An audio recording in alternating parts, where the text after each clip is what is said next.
Pembuatan paspor calon jamaah haji telah rampung, perekaman visa biometrik juga sudah 2 minggu berlangsung. Tahap selanjutnya yang tidak kalah penting yakni pembahasan mengenai keberangkatan para calon jamaah haji dari Kabupaten Kampar dan dalam hal ini melibatkan instansi lintas sektoral, yaitu pemerintah daerah Kampar, asisten pemerintahan, Kesrasetda Kampar, jajaran dari Dinas Kesehatan, dan tentu saja Kepala KUA se-Kabupaten Kampar. Rapat diselenggarakan di Aula Lantai 2 Gedung Pusat Layanan Haji dan Umroh Terpadu atau disingkat Gedung PLHUT pada Senin 29 Januari 2024. Dimulai sekitar pukul 10 pagi, Kepala Kantor Kementerian Agama Kabupaten Kampar Haji Fuadi Ahmad SH MAB hadir memberi sambutan yang didampingi oleh Kasih Penyelenggara Haji dan Umroh Haji Zulfaimar MAP sekaligus memimpin rapat.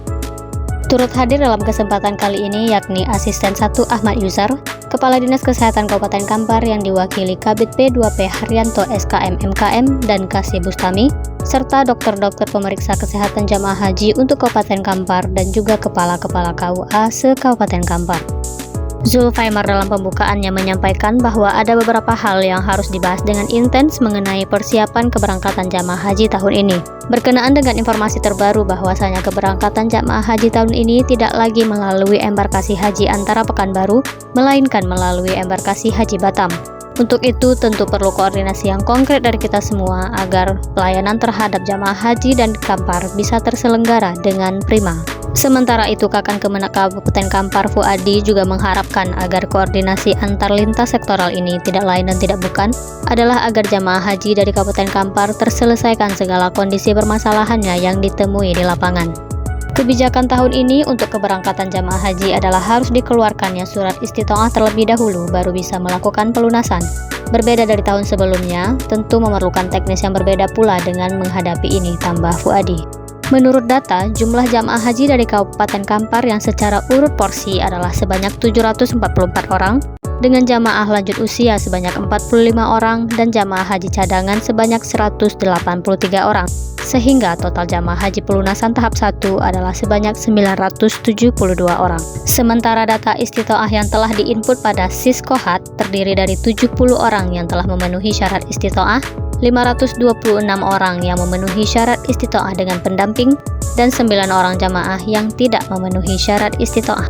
Asisten 1 Ahmad Yusar juga memaparkan tentang bagaimana teknis yang akan didesain berkenaan dengan pemberangkatan jamaah haji Kabupaten Kampar ke embarkasi Haji Batam.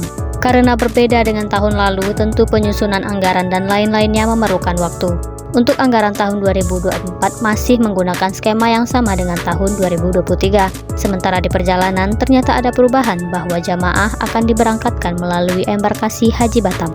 Ahmad Yusar mengaku ada beberapa opsi yang bisa kita tempuh. Semoga di pertemuan ini benar-benar bisa jelimat dan rinci dalam mengeksekusinya demi pelayanan terhadap masyarakat. Jangan sampai terjadi maltrust dari jamaah. Begitu jelas Ahmad Yusar. Terakhir, Kabid P2P dari Dinas Kesehatan Kabupaten Kampar Haryanto menjelaskan tentang jumlah konkret di lapangan. Jemaah yang telah melakukan atau melaporkan MCU adalah 690 orang. Masih ada sekitar 167 yang tidak atau mungkin belum melaporkan kepada Faskesnya. Jadi diharapkan partisipasi semuanya untuk mendata siapa-siapa saja yang belum melaporkan ini dengan memakai sistem menjemput bola. Melalui KUA dari Kementerian Agama, dimohonkan kerjasama untuk melihat di mana titik lokasi jamaah tersebut, tutup Haryanto.